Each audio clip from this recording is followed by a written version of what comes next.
I am not a data scientist, guys, and even I do not know much about machine learning.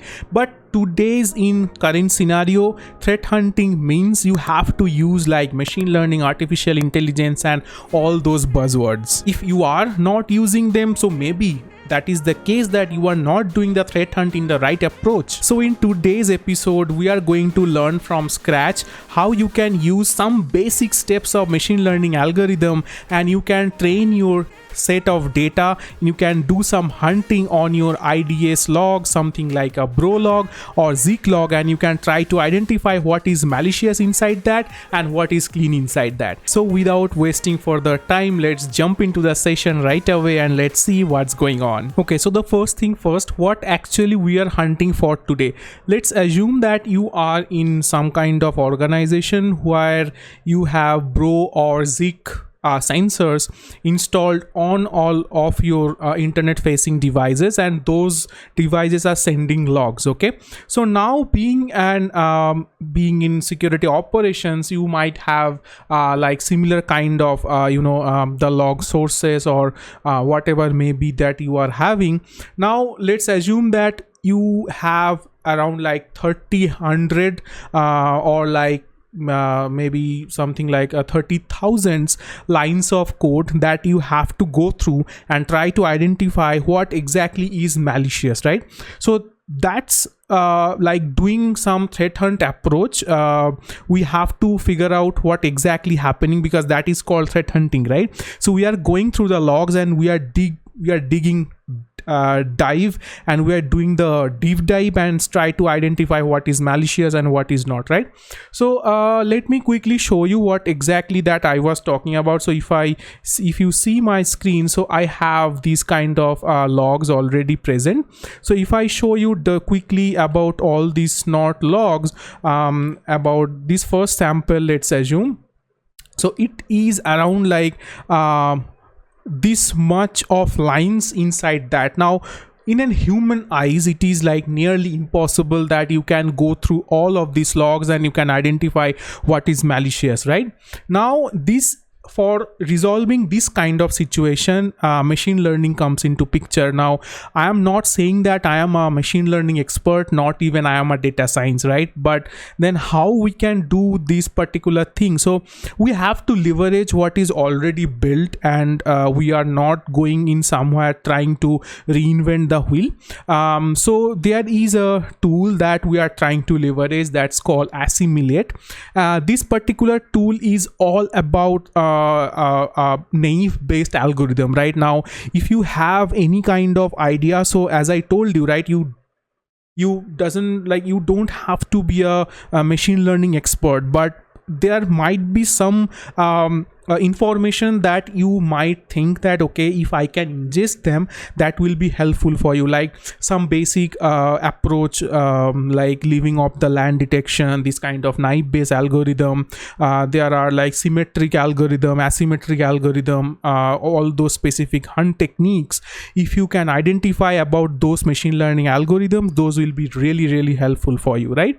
So this particular tool is using naive based algorithm that exactly we can identify that this basically is dependent to identify spam filters into your HTTP header logs. Okay, so how this particular thing basically works. So if I want to show you this particular data over here, so you can see there are some options already available. So what exactly I am trying to do over here, so if you see, there are some malicious data that I am trying to ingest, because whenever you are trying to use any malware or malware things on, or doing some machine learning stuff on a dummy data or whatever data you are ingesting, you have to train your model, right? So there are two sets of data. One is malware traffic coming from malwaretraffic.net, malwaretrafficanalysis.net. Now if you are in incident response, I believe you already know what is this all about. So I am feeding that data to one particular engine, and I am feeding my internal malicious traffic sample data. Now if you are working in incident response, obviously you will have some sample data with you, so that's the thing you have to leverage on.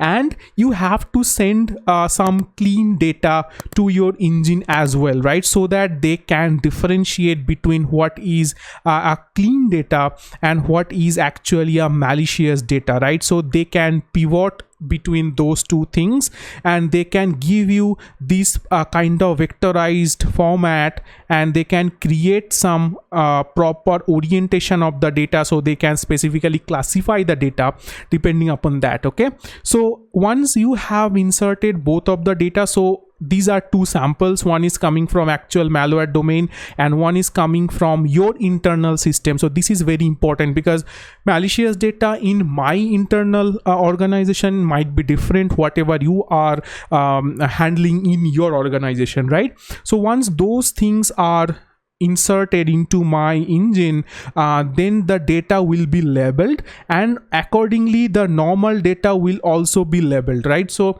once this label thing is done, so I will have my vectorized data that I will call as my training data, or even I can call it as my training module, right? And one thing is that what data is not parsing properly, or it has some different kind of orientation, I will say that that's a test data, or I can simply discard that data off, right? So this is my training data, this is my module where I will have this particular you can say this particular orientation, where I can say that okay, so this is a proper stack where I can understand this is a clean data and this is a malicious data, right? Okay, so I have already dumped that particular git file into my machine. So I have given the name, so you can see there are assimilate assets.python and there is assimilate train.python. So there are two modules that I have to use, but before even doing that, you need to have this particular kit run into your machine, and this particular pandas library you have to install. Okay, so these particular two things will give you the ability to your Python libraries to go and learn about and utilize those machine learning algorithms. Okay, so this particular tool library you have to use, and obviously your machine should have bro installed, or even so right now bro is called as Zik, so your machine has to be installed with Zik. Okay, so once these two things is installed and you have pulled down this particular repository into your machine, you are ready to go. So this particular time, what I need to do now, so let me clear off my screen over here. So first I will show you what exactly the things that we are expecting out of this particular thing. Okay, so I have already shown you what are the lines of code that is particularly I have present into my machine, but this is the particular code that I was talking about. So what I am gonna do, I am gonna simply assess my data, and I have this particular file that I already shown you, right? So this particular file is having around like 36,000 lines of code, and there is no chance in hell that you can identify what is going on. Okay, so I am simply using this particular machine learning algorithm, and I am trying to identify what is malicious and what is clean. Okay, so and what I am basically doing, so I am dumping all of my identification whatever I have into this particular finding.txt. okay, so that is a very clean approach. So now if you see that this particular program is checking one by one line, and this particular thing is matching with your test data that you have, that I shown you just now with the vectorized format, and it will try to come up from your 36,000 line what are the malicious thing that you are having into your network. Okay, so for the time limitation sake of it, so what I have done, so I have already ran this particular thing, and I have dumped this finding.txt information over here. Now if I quickly want to show you, you see this particular data is interesting data, guys. So if you concentrate on this particular file, so you will see that this particular data is telling you on which line it is suspicious. Okay, and if you count about this whatever information that you have, you can simply close it off. You can open up another window and you can do a simple ls and wc finding.txt. now if you see, there is only 56 lines of code over here, so that means only 56 lines you are having into this particular log file. Now from the 36,000 of log, this particular machine learning algorithm is telling you that okay, so this is the thing that you have to work on. So there is nothing rocket science. Okay, so you are doing it gradually. You are first identifying what you have to do, and then you are applying your machine learning algorithm onto that, so that your human eye, whatever your human eye cannot process, the machine can process. Okay, so this is the overall thing, guys. This is how basically you can use this particular assimilate tool and leverage the naive based algorithm. But before even doing that, as I shown you, right, so you have to particularly train your data. So how basically you can do that? Okay, so here is the same thing. So let me do one thing. Let me show you how basically you can train your particular data, so that you know you will know that what exactly happening. Okay, so let me open my file explorer once more. So if you see here, so I have two different folders. Okay, so assimilate malware and assimilate normal. Okay, so what I have done, I have dumped some assimilate malware kind of files. So again, same kind of logs that I have worked on, similar kind of things in malware. So which file I know they are suspicious, and here I have saved some normal file. You can identify them from Wireshark, or even you can simply use any kind of packet capture. Okay, so there is a particular shell script that is given in this particular repository, which can help you to convert your packet capture data, what you are coming from Wireshark, and you can convert it to the HTTP header using simply bro -r option. So this is the particular file that this tool will be using. Okay, so what I am trying to do over here, so I am simply trying to train my data, as I told you. So this is my normal file and this is my malicious data over here. Okay, so let me show you what exactly this particular thing is doing over here. So if I simply go over here into this test platform, and if I keep on showing it to over here, so you see it is reading the normal data first, it is reading the malicious data, then it is vectorizing the data as we have shown in the image file, and it is writing out the models which we'll be using in our next course of action that I have just shown you. And you have seen there is a vectorized.pkl file has been created.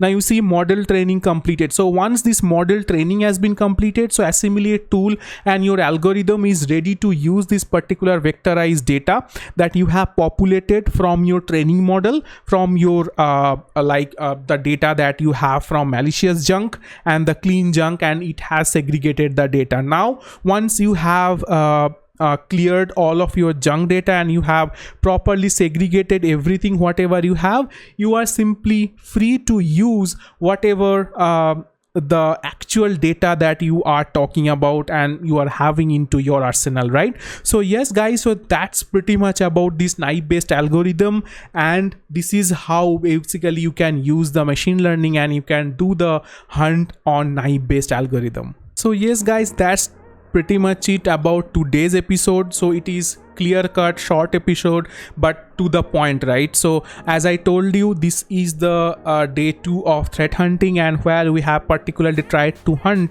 36,000 or it may be 3 lakhs of lines of code of bro logs or zeek logs, and you have tried to identify what is malicious in that using a machine learning algorithm. Okay, so this is the basic steps that you have to follow, and as I told you, you don't have to be a proper data science or like a geek in machine learning or artificial intelligence stuff to hunt your particular data, guys. So that's pretty much about it. I hope you have enjoyed the session. If you have learned something, please give me a thumbs up, and don't forget to subscribe Black Pearl so that you can keep on continuously getting all of the data that I have populating so far.